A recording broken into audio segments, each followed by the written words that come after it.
Sonny Stitt. Hello, jazz blues fans. I have another Sonny Stitt solo I'm doing. This is probably my favorite. This is probably, I'm going to say, let's just say this is the best jazz blues solo ever. The bebop classic in terms of the classics. I'll just call this the greatest jazz blues solo ever in the history of straight ahead jazz. That's why I'm going over this one, and I skipped a few choruses. It's not the entire solo. Generally, what I try to do is there's certainly nothing wrong with learning entire solos, but with only so much time, I sometimes will take instead of always having to learn the entire solo, which can be overwhelming. You could just learn a chorus or even just licks here and there, just to pick out stuff. So anyway, I'm doing 5 choruses. 5 of these choruses, I think I have. 4 or 5. Yeah, 5 of the coolest parts. It's kind of a long solo. There's a few choruses left out. So if you actually find it and listen to it, you'll notice. You'll be like, hey, man. But these are the coolest parts. These are the licks that I had to figure out what the heck was going on. And they're pretty straightforward, but they're unique in terms of, if you just study guitar players, you see licks similar, but these are, a little bit unique. It's the source. It's the source material, and they're really awesome. So, to cover this stuff real quick, I'll have it all written out in tab. So let's just go through the choruses real quick. So we're in F blues. I have the changes written out. F7. But he's kind of leaning towards, like a lot of bebop guys do, is they're not worried about being bluesy in the classic sense, where you'd play, F, pent minor, or even F7. A lot of jazz guys, when they're playing blues, on the one chord, on the F, well, use just the major scale. You'll see that E, because F7 has E flat. A lot of it's maybe just an approach note. Sometimes you see the E where they're approaching the F, but a lot of the licks do use the actual E major scale. So this,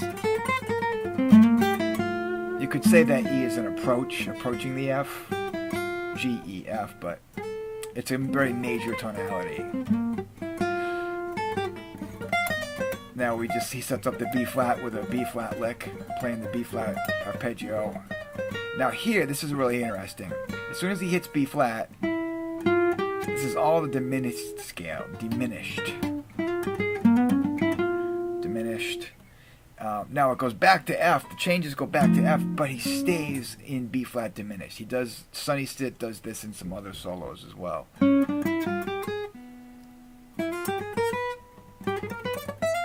That's all B flat diminished, and he's staying on the B flat, the dominant diminished scale, for the entire rest of the chorus.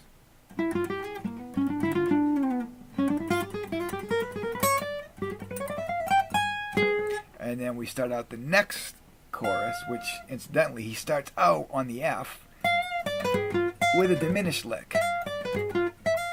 Now this is separate from what even though he's been hanging on diminished for the whole last chorus. This is, I've heard him play this lick a few times off of the top, off of one chord. So it just happens to be yet another. He's still on diminished. It's B flat diminished, not F diminished. But he creates a very kind of a dark sound over the one chord, and he quickly puts in the major 7, which lightens it up, which actually is one of the notes in the B flat diminished scale. So that he's still borrowing from the B flat diminished. And now finally we come to a really cool line here. There's a little chromaticism. I've covered this, that type of thing. But here he goes down the F7, F9, a dominant 9. It's got the 9 and the flat 7 in there.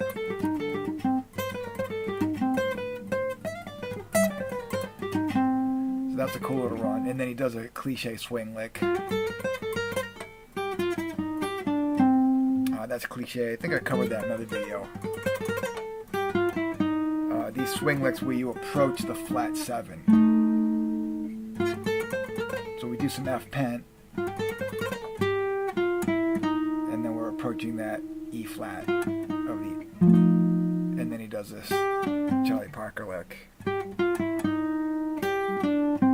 So on one string, we start on G, walk from F to E flat, then back to the G, and finish the line. So it's like this chromatic line where you're skipping the F sharp, but from G then to F, and then instead of just, he breaks up the line, F, E, E flat, up to G, then down to the D. So it breaks the line up. And so this would, you could do it on a C minor or an F7. And it also works on the C minor to F7.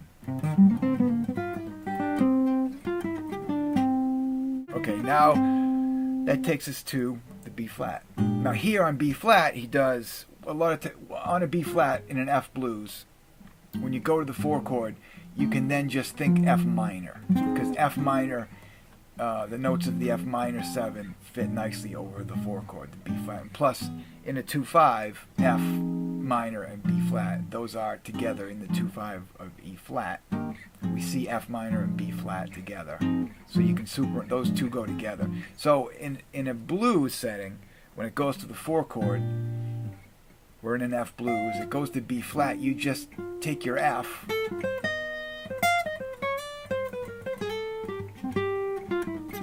know, your F7 stuff, and on the B flat you think of F minor.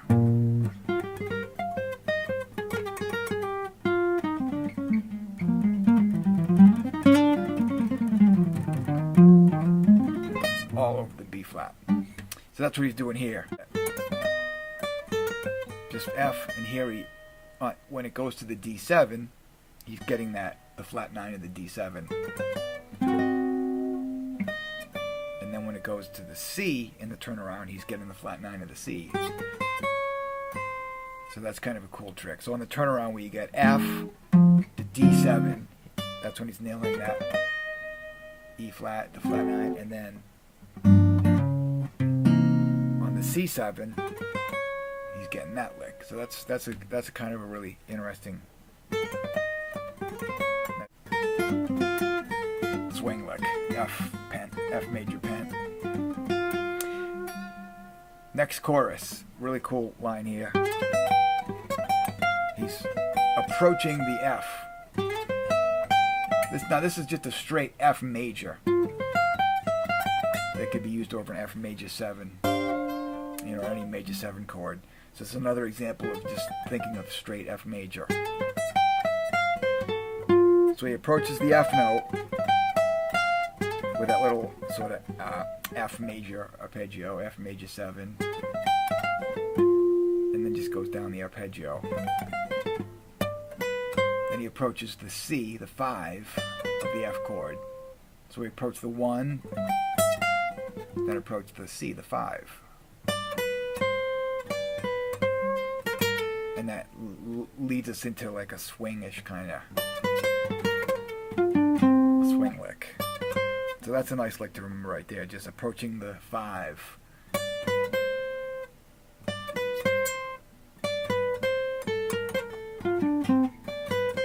And then he kind of anchors it on the A, the major 3rd, and uses that to break into that cliche lick. Approach the F, approach the C. Now here, we're coming up on the B flat, so now he wants to highlight the fact that it's F dominant, because F7 is what pulls to the B flat. So that's the time when you want to, in a blues, when you especially want to highlight the dominant nature of the F, the E flat. And that's what he does here. He does a approach note on the F, and then again does that walk down from F to E flat, and that really accentuates the dominant chord it's a really cool sound. Now here he does kind of a cannibal adderty lick. So this time he breaks up a chromatic run, F, E, E flat, and then instead of going to D right away, he sets up that D with this approach, G, G sharp, A, approaches the D. So he's going, that's a nice little lick. And that's just a big long approach, approaching the B flat note. 3 below, G, G sharp, A, up to the C, back to the A, and then we finally hit the B flat.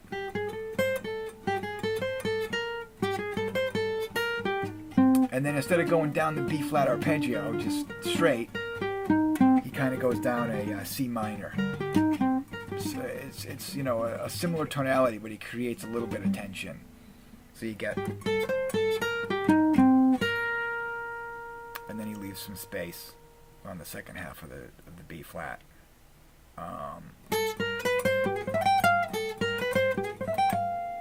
Uses that approach on the F again. Real nice use of that chromatic line where you walk from the major third A, A sharp, B, C.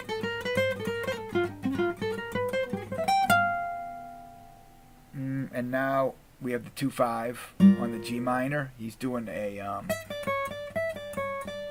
approaching. So on a 5, on a 2 chord, a nice trick is to approach the 5. So in G minor, the 5 of G is D. So we approach that D. And you can use that, you know, so if we have a minor chord, there's a D down here. So a lot of times you'll hear people play a and then go. Play some high notes and then do an approach on the 5. And then just follows down the G minor 9 arpeggio. It's a great 2-5 lick. And then over the C chord,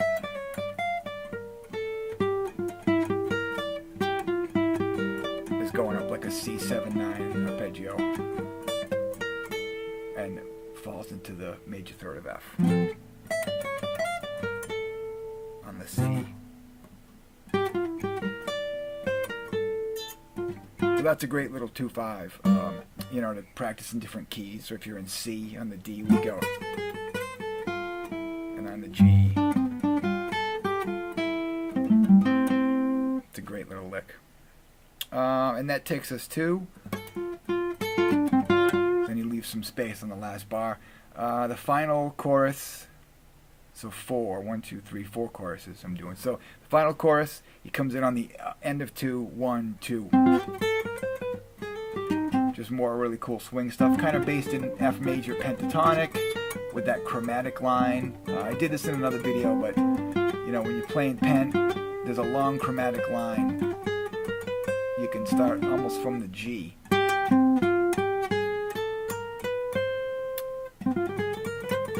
That there are different ways to play. You could walk straight up it,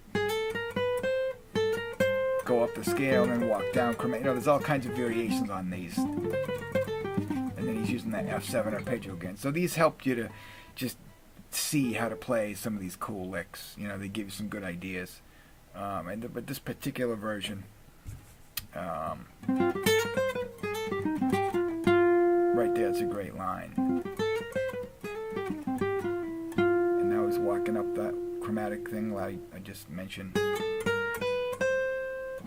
And then does that walk from F to E flat again. Same Parker lick. So that's a long, nice F7 run.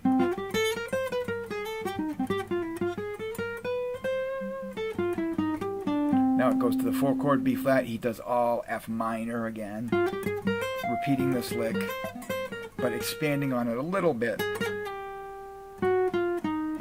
and walking down to the,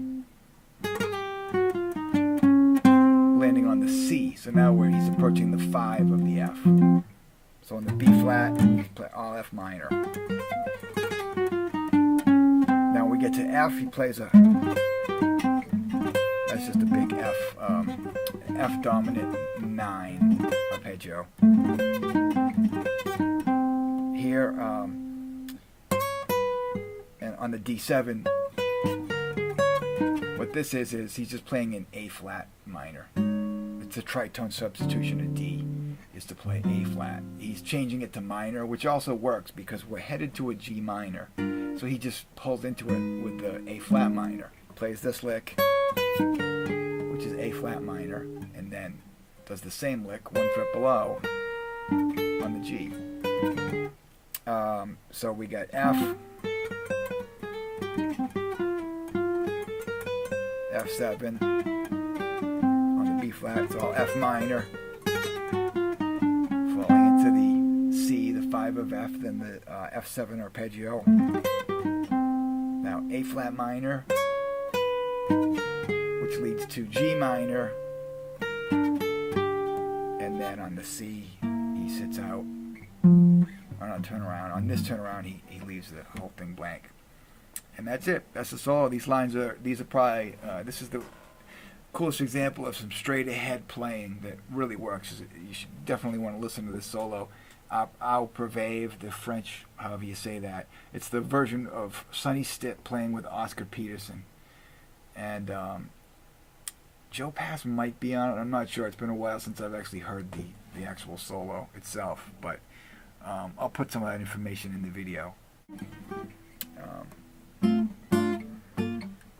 Cool. So enjoy. Any questions, let me know, and I'll see you next time. Thanks for watching, and subscribe too. That's cool.